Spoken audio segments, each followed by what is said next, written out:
Hey guys, it's my favorite time of year again, Halloween. And just like last year, we're going to start off All Hallows Month. This is a time where I make videos that has everything to do with Halloween. And what better way to celebrate Halloween than animated TV specials? From such classics like It's a Great Pumpkin, Charlie Brown, to the new ones today like Phineas and Ferb, Night of the Living Pharmacist. Each Halloween special has something weird and unique and something different to offer from their regular franchises. I mean, you guys have no idea. There's just so many good ones to name off. You know, I think I need to make something a little special for this video. Instead of just one TV animated special, why not I just do like a whole list of them? Yeah, a list where I can rank them of my favorite Halloween TV specials. But what number? 10 is too generic. Oh, how about top 12? Why top 12? Because 12 is the perfect mathematical number.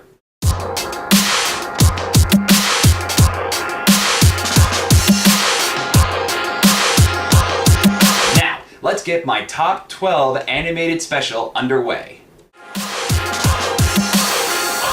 Number 12. Danny Phantom, Fright Knight. Starting off our list is the one show that I thought would pull out all the stops. I mean, it's a show about a kid who could turn into a ghost who fights other ghosts. I mean, so many possibilities in this one special. And it turned out a little disappointing. Start with the story and see what I liked about it and what I think was lacking. The story starts off with our main character Danny, who is challenged against his bully to pick up with the best haunted house for their teacher. Until he learned about an ancient evil weapon called the Soul Shredder, with the ability to transport anyone into their worst nightmare. So he decides to go up and steal it and use it for his project, because, you know, that's fair. Unfortunately, the owner of the sword, the Fright Knight, you guys get it now, is hot on Danny's trail to wreak havoc. Now this is where I like the most about the special, and kind of like what I like the least about it. The Fright Knight himself. Don't get me wrong, he looks pretty cool and intimidating. It's just that the sword that has all the cool power, but it does suffer a most embarrassing weakness. The way to defeat the Fright Knight is that you have to plant the sword in a pumpkin.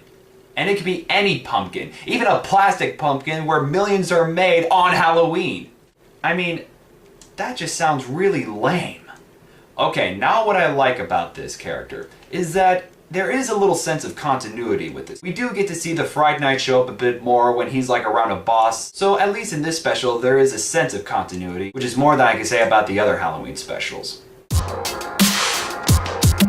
Number 11, SpongeBob SquarePants, Scaredy Pants. SpongeBob has had several episodes which are considered Halloween, but this one actually has a holiday in it, and in my opinion is the best out of all of them, hence why it's in my list. And there is one very creepy factor in this one, but I'm getting ahead of myself. Our happy little sponge is not too excited about the holidays because, well, he's a scaredy cat, and he's also tormented by everyone he knows. Happy Halloween, Scaredy Pants! With a little help from Patrick, he decides to trim up this year as the Flying Dutchman's ghost to scare everyone else. However, he's soon found out and the real Flying Dutchman shows up and he is not impressed. Which is actually kind of interesting because this guy kind of like started the holiday for them and is in fact disgusted of what became of it. However, he along with everyone else, including myself, were all freaked out by the revelation of what happened to SpongeBob underneath his stupid costume.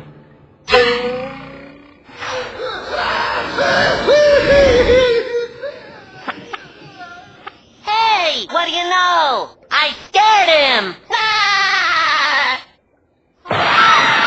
That's right. Patrick trimmed him so much that it went to his brain and spinal cord and face. What the sponge? And he passes this off like it's no big deal because, you know, he can just regrow himself. So, for that reason alone, that he could just basically dismember himself and regrow it right back, that little creepy factor, if you think about it, is enough to, is a little extra push in this spot. Good work, Patrick. I scared everybody. Yeah, I guess it was your pink hat. Pink hat? Oh, that's not a hat. That's my brain. Oh. Don't worry, it grows back. Number 10. Halloween is Grinch's Night. Yes, everybody knows how the Grinch stole Christmas, but not many can recall his favorite holiday. Which kind of starts off with the chain reaction that evolves the sour sweet win, which does a whole bunch of other things that eventually irritates the Grinch. So much that he plans to terrorize the Who's down in Whoville, which is kind of an inconvenience when you think about it. I mean, why can't he just move away if he's so annoyed by these Who's and everything that goes along in their town? Maybe because he has nowhere else to go. Plus he's gotta make it to Christmas so that he can be accepted. So on his way down, with his dog Max hauling his wagon, he keeps getting intercepted by a little Who. Polite little Uriah, who lives in a family of other Uriahs. However, this pestering soon gets Uriah in trouble, tricked by the Grinch to look inside the wagon. And this is where the special comes into light. Because just like SpongeBob SquarePants, all it takes is one. Just one creepy, freaked out factor. And this scene in this special definitely has that. I mean, this scene is just so... what? I mean, he just gets like transported into the, he just gets kind of like stuck in this strange stance that is filled with eyes and feet and creatures and monsters all yelling, all like going after him, staring at him, trying to step on him with his constant haunting noise calling out his name. And you're just thinking like, kind of like a pink elephants on parade moment. But surprisingly enough, Uriah is unfazed. And that whole scene was just to stall the Grinch so that the sour wind would stop, which would stop the chain of events, which would give the Grinch very little reason to terrorize the Who's. Though in reality, it doesn't really make much sense. He could still go down there and do what he does. Well, I'll be Grinched. Before he could get Max to haul up his wagon, Max actually goes with Uriah to the promise of love and comfort. So the Grinch, feeling defeated, makes his way back home, but not before he'll be back next year. So not much sense of continuity in this special, but still pretty haunting. Sure gonna miss that Grinch Night ball, but that wind will be coming back someday. I'll be coming back someday.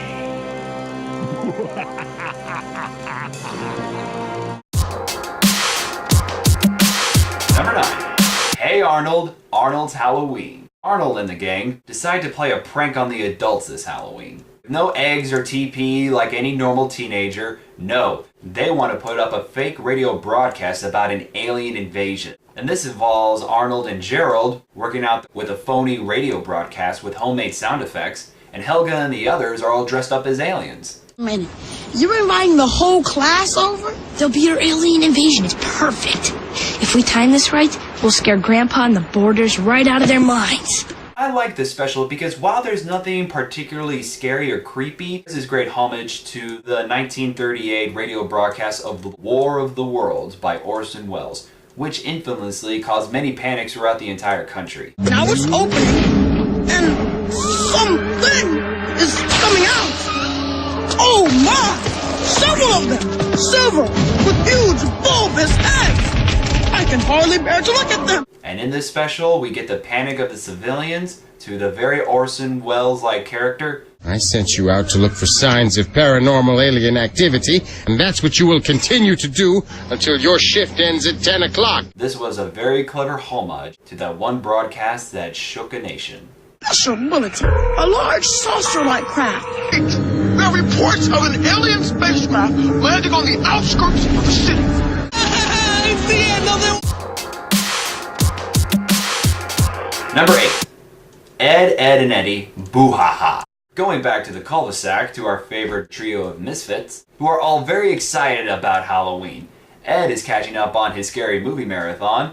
Double D's even excited. And Eddie has found a map that his brother left that will lead him to a place where they can get all the candy that they want called Spookyville. Eddie himself is dressed as Zombie Elvis, kinda works for him. Double D is dressed as the Bubonic Plague, ooh, works for him too. Ed is a Viking, definitely works for him. Unfortunately, since Ed saw that scary movie marathon, it kinda did something to his brain, so whenever he sees certain things, he sees it differently. Like if one of the other kids from the cul-de-sac came by, he would see them as a horrendous, hideous monster. And then he would completely envelop to his character that he has to slay the monsters and protect his friends, making the Misfits' journey to Spookyville much more dramatic and surprisingly accurate to what's on the map. So the fact that Ed is completely off his nut, just going crazy whenever he sees a monster, there's a lot of good things in this special that I really like, and a few creepy factors too.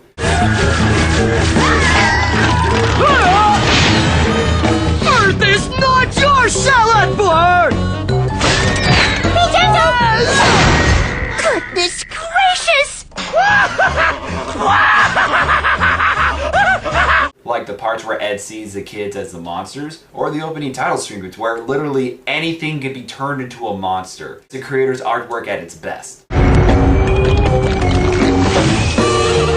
Making this special a little spooky, but altogether very fun, which is kind of what Halloween is about. Ain't Halloween so sweet?